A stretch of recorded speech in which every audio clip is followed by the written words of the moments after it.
So honored to be interviewing Mariam Naficy, the founder and CEO of Minted. I have known Mariam for many, many years, consider myself extremely lucky to have gotten to know her through her journey in building Minted. And one of the themes that's come up a few different times today, is the idea of building moats in your marketplace. And the things you can do both, at the outset of the process of building your marketplace and over time, things you can do to build moats and kind of deepen those moats. And so the topic for us today is to, talk about the experience Mariam has had, both in kind of the inception of Minted and over time, what they've done to build, competitive moats into the business. So with that, Mariam, thank you again. Really appreciate you being here. Great to be here. Maybe if you could, why don't you kick off by spending a minute describing Minted, for the audience. So for most people probably know, but just for to level set everybody. And then kind of your early thinking around kind of how you thought about, designing Minted and the services you built into Minted to try and create moats, out of the gate. Sure. Okay.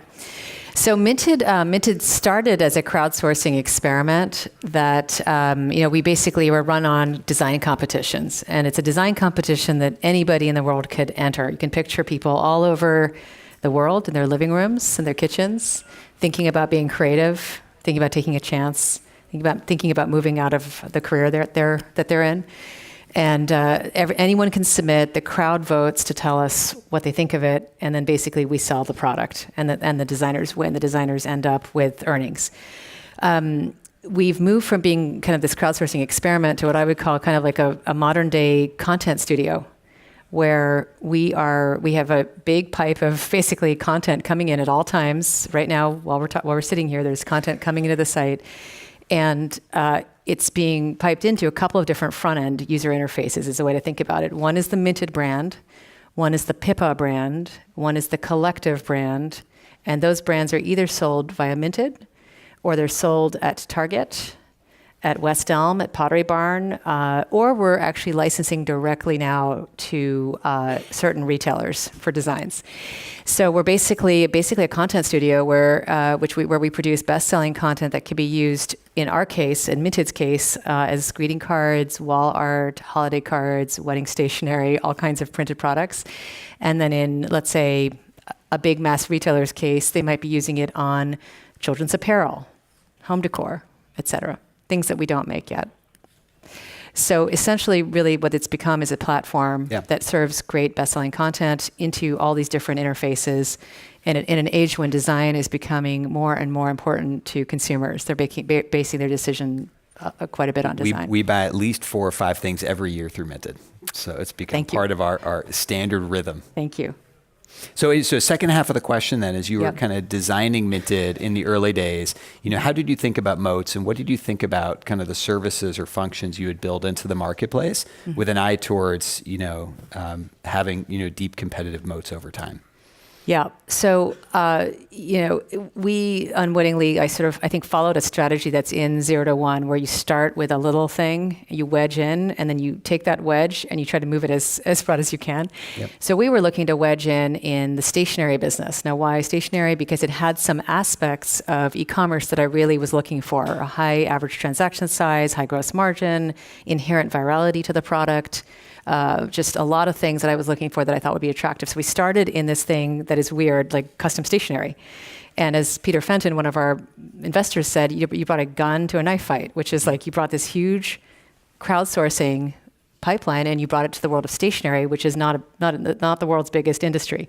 But we started there, and we began also, I think, unwittingly building moats in the form of all the services we provided to independent designers who didn't really want to, really didn't want to get into them. So things like, we had to scale on-demand printing in the fourth quarter to manage eventually millions of people ordering their Christmas card on the very same day. Like people truncating their orders more and more. It's not a traditional supply chain where you can pick and pack, you can plan your inventory, plan your demand. You are making everything on demand at the peak. And that is a very, scaling the printer network through our own API, and most importantly, scaling customer service with where you grow your force, your employee base 10x trough to peak. is a really, really difficult thing. So we basically had to figure out how to hire design talent, believe it or not, that would customize your holiday card orders if you asked us to Photoshop something in your photo, at peak. So really, the moats for us became things that nobody else wanted to do. We did not shy away from anything that involved labor, actually. Managing like huge workforces and dealing with things that most people don't really want to do. Most people don't want to run large customer service centers or like distributed customer service centers. Figure out printing, figure out paper sourcing, and all that. Yep. So when we think about Moats and what we provide the independent artist, we provide marketing, branding for the artist, customer service on demand. Printing, R&D, we develop all the materials and substrates that they can bring their beautiful works of art to life on. We had to pioneer things like foil pressed cards. I know that sounds really silly, but like the country loves shiny things, it turns out, and foil pressing cards makes sales go up. And we had to figure out how to foil press on demand to serve lots and lots and lots of holiday card orders, and in the process of doing so, really created revenue for thousands and thousands of independent artists. So like scaling all kinds of manufacturing techniques that brought art to life. That is something that artists really value. They don't necessarily have the wherewithal to go negotiate to get that perfect dark wood color frame, that perfect canvas that we're printing on for art. So all of that, and then there's education. We scaled education for them. There's just a whole bevy of services where we built Moats by serving the artists with things that they could not get otherwise. Yeah. And one of the themes from today is this evolution of kind of these very thin marketplaces to highly managed marketplaces, where more and more services are getting embedded, into the marketplace itself to serve, either the supply or demand. Was there a point in time where you said, hey, like this is going too far, or you're worried about potentially the cost or the capital intensity of the business and you weren't willing to go there? How did you think about like where to draw that line between what made sense for you as a business to serve the needs of the artist, but did not make sense for the business model, and like think something that would make it unsustainable as a company? Yeah, that's a great question. I think what we tried to do we'd test something out, and then we'd try to think about how to use technology to kind of quickly backfill in to scale it. So sometimes we would do things that were really, really tough. For example, the first Christmas we launched what we call recipient addressing, where you deposit your address book with us, and then we print all of your recipient addressing on the fronts of your envelopes. Some of you are nodding. That process involved like basically very, very manual work in the beginning on creating design files. Then we basically took technology and backfilled it quickly. When we saw how popular it was, we would hurry behind it and backfill it, and now it's very automated. It still involves some manual work. People are actually hand feeding those envelopes into printers all over the country over the holiday season when you're ordering those. So there's some unavoidable. But yeah, I think I would say any opportunity, we would never do anything that would push us into, we were very strict on profit at Minted. So we would always try to make sure that what we were doing was not going to become, like swamp the company's cost structure at any time. And so we had to be careful that if something became wildly popular, that we wouldn't destroy ourselves in the process. Sure. And sometimes we have had to shut off features at the last minute. Got it. And so sometimes we'll do something, we'll launch it, it's too big, and we'll be monitoring it, and we'll shut it off. That's another way of handling it. Test so it, test and learn, constantly testing and learning, and then building behind with technology. Got it. Okay. And then I don't know if you saw Melody's presentation from Style Seat. You may have missed it, but I missed it, one of the things she was talking about was like trying to define who was her customer between like the creative, the stylist versus the consumer, and that's a debate I think a lot of entrepreneurs have. As the businesses start to mature. And in the early days, you're kind of serving everybody and like doing all things for all people, but eventually you've got to make a call, and it's a very kind of challenging decision, but it's a very kind of stabilizing moment to figure out like who you're actually going to serve, and it simplifies a lot of decisions. Where was where did we land? When was that decision for you guys, and where Yeah. did you guys come out? Because I think that's also where you start building moats around. It's easier to build moats around that person or that persona once you've identified them. Yeah, and we struggled because like in the beginning, we were not completely convinced of crowdsourcing. So we were hedging our bets by we had signed on a bunch of brands, stationary brands, believe it or not, that are distributed in Papyrus and in stores around the country. But we spend most of our time launching those brands, and then that failed really badly. And the few things we had crowdsourced from just a tiny little competition we ran, and I think we attracted maybe 60 entries and launched 20 designs. Those were the only things that sold in the beginning. And so we had to pivot really in the beginning.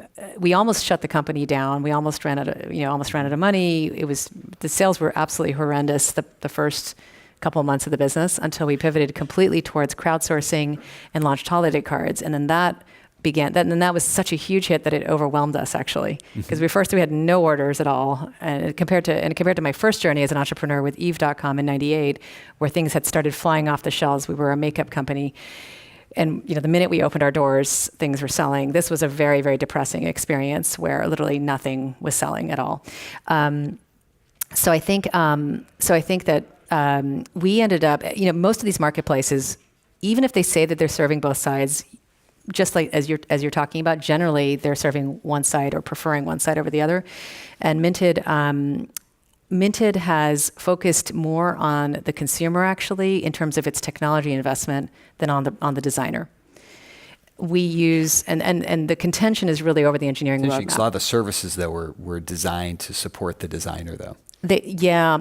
In a sense that they're also supporting the consumer because the consumer is getting access to these beautiful things at mass scale that were previously only available in luxury paperies, before, in paper stores and art stores. So we're taking the luxury stuff, we're bringing it to the mass market. And so to some degree that it serves the consumer too. But we decided on the consumer. Now, why did we decide on the consumer in terms of the engineering allocation? The more, in the beginning when we built the community, we only had a fun design game for people to play. That's all we had to offer. So we built a really fun design game. It turns out designers like games and they like competition. And it may not seem like they do, but they actually really enjoy it. So we were trying to offer things that did not involve ongoing costs and ongoing allocations to the design side. And we had to keep it healthy that way. Built the consumer side, and as revenue and volume started to grow, the designers' checks started to grow, and we were very, very careful to manage the balance of the liquidity in the market, such that designers would always, and artists would always see growth in revenue every year, on average, on median, let's say. And so the investment in all the consumer demand drove more health into the designer side of the community because. Just because their check size was growing. So then we could augment all the other benefits we were trying to come up with, like, education, peer education, and all of that with increasing check sizes. Yep. So that was the calculation we had to make, which was, God, we have so little resource. Do we put it here or do we put it there? We put it on the consumer side. Now, as the company becomes bigger, we attract more funding. We raised $208 million last year. Congratulations. Thank you. We can put more engineering, more and more to basically serve designers. So that's still kind of an 80-20 split though? Like how do you figure out what the allocation is and know that it's appropriate vis-a-vis kind of the balancing of the marketplace? Yeah. Well, we've gone through a number of, we have a number of frameworks we use every beginning of the year when we do we do sort of an annual strategic planning process. We work on we use different frameworks. For example, exploratory, commercialization and core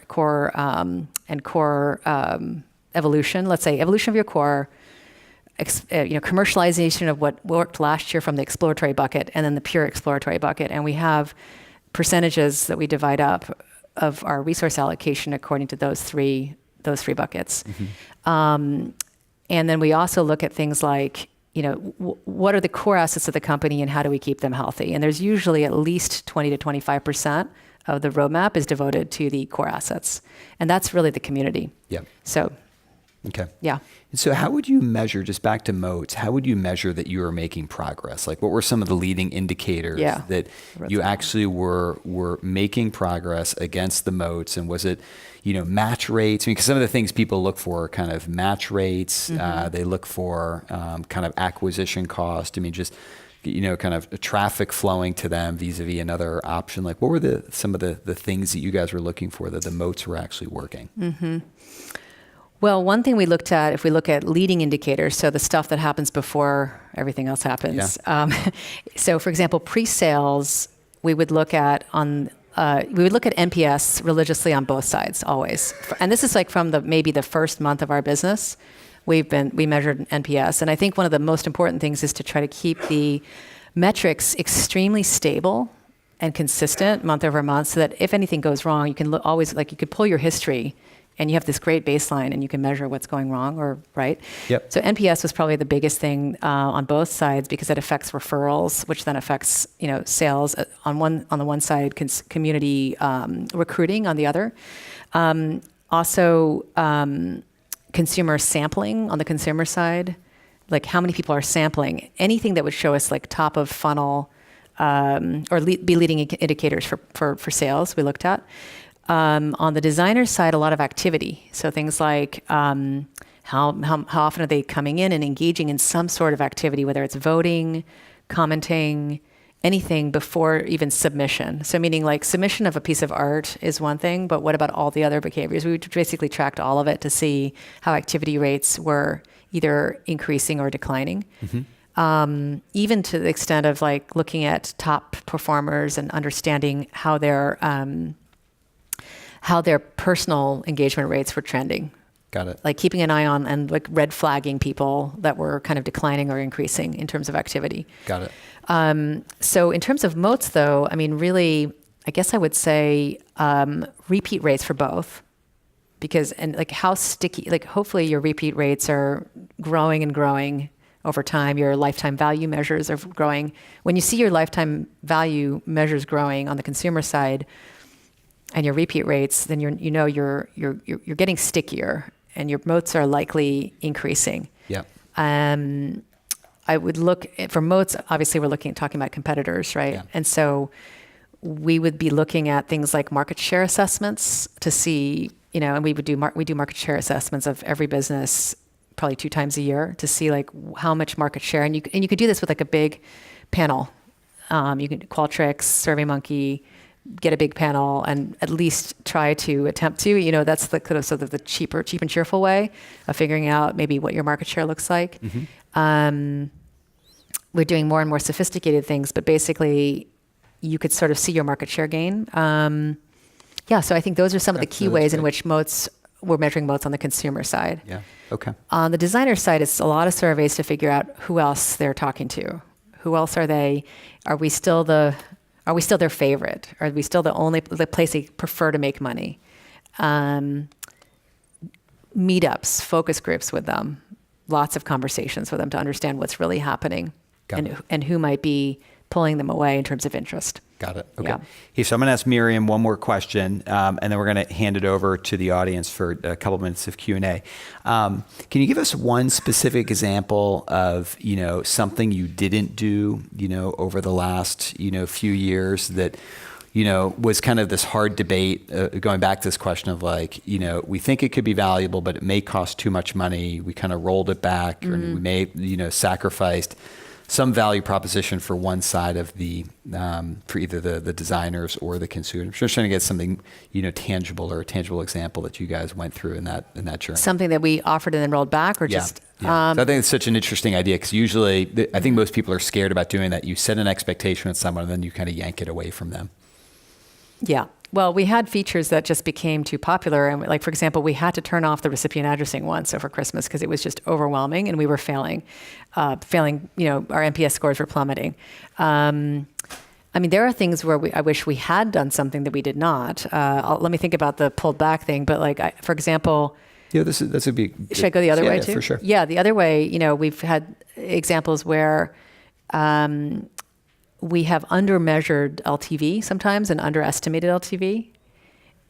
due to virality, like not counting virality rates in the LTV, and have not spent up to the LTV to CAC ratio that we're comfortable with. We tend to be we tend to look at first year profitability, actually. So we're pretty strict again on profitability, and we're very break even within 1 year. Yeah, exactly, on the lifetime value to customer acquisition cost, and we tend to be very very disciplined about that. But that's because of our history. We're very like low cash funded for a long time. We like existed on no cash and had to make the business profitable for very early. So I think in some cases, like in some ways, for example, we might have short shrifted the design community by not going fast enough after the business and after the consumer. And on the consumer side, I mean, on the designer side, when you're managing this independent community of people who do not report to you, and you're trying to like figure out what to promise them, you have to be super careful, because anything you release, and remember when eBay had to change their commission rates, a while back, there was a huge uproar. Like I was watching that super carefully and thinking, we got to be really careful with how we increase commission rates over time. Yeah. Like we have to be super careful about that. So we have been, to be honest, we've been super conservative about rolling out promises to the design community, because we never want to ever pull anything back. Yeah, that makes sense. On the consumer side, we've taken a lot more risk. We've put features out and pulled them off the table when they're too popular or too expensive to continue. Yeah. Great. Some questions from the audience.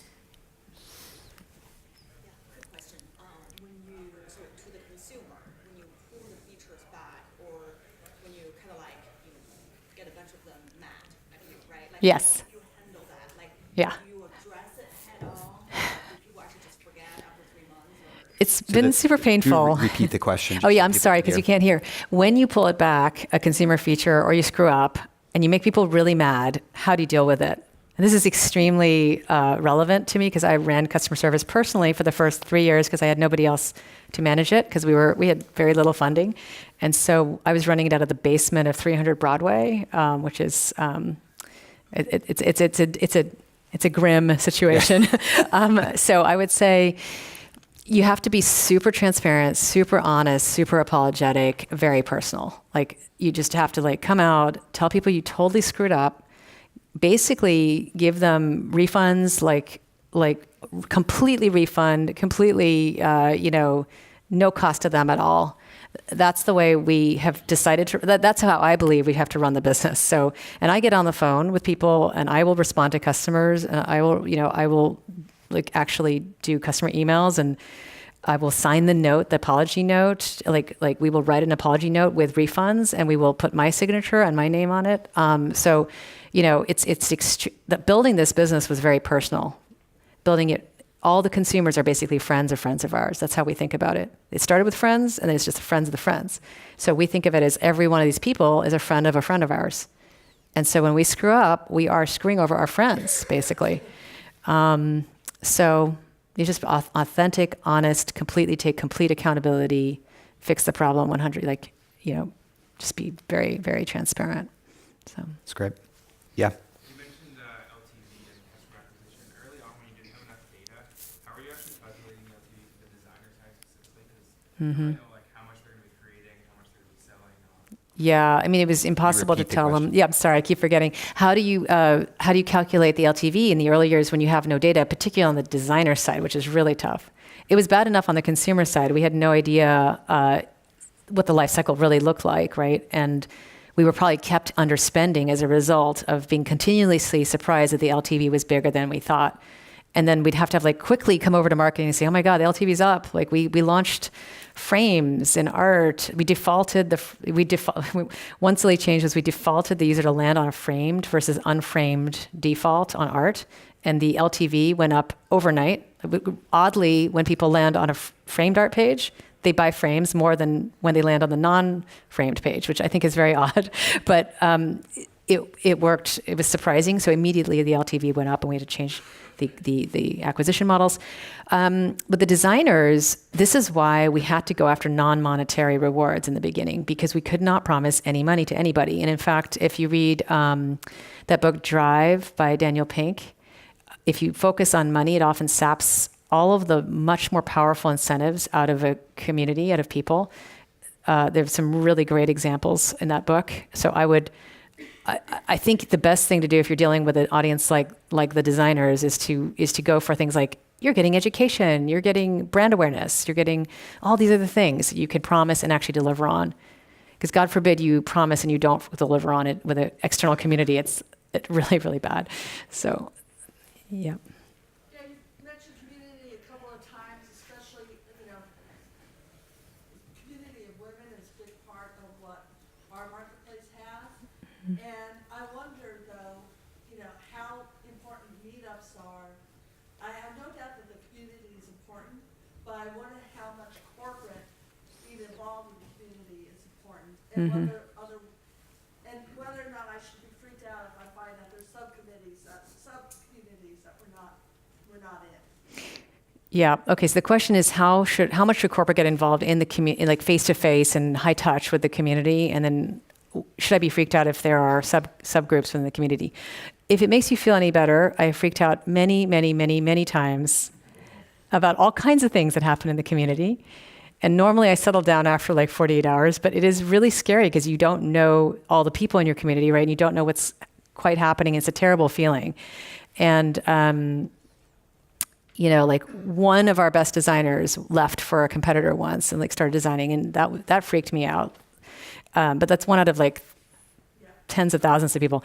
I think the meetup thing, it's pretty important in the beginning in particular. And I would say maybe even on a continued basis to have these people see you or somebody at the company face to face. We continue to go out and I continue to go out and meet with designers all over the country. And it just buys you so much goodwill, and they believe in you as an authentic person, CEO running a company, and they give you so much more leeway when you do make a mistake. That it gives you these brownie points that you can cash in later. That when you really need them, when you really have screwed up, and we have made some accidental mistakes, and I just think that it's very, very hard to replace the face-to-face goodwill that's built with people going out from the company.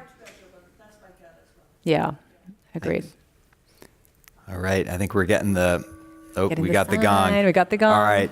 Mariam, All thank right. you so much. That was great. Thanks.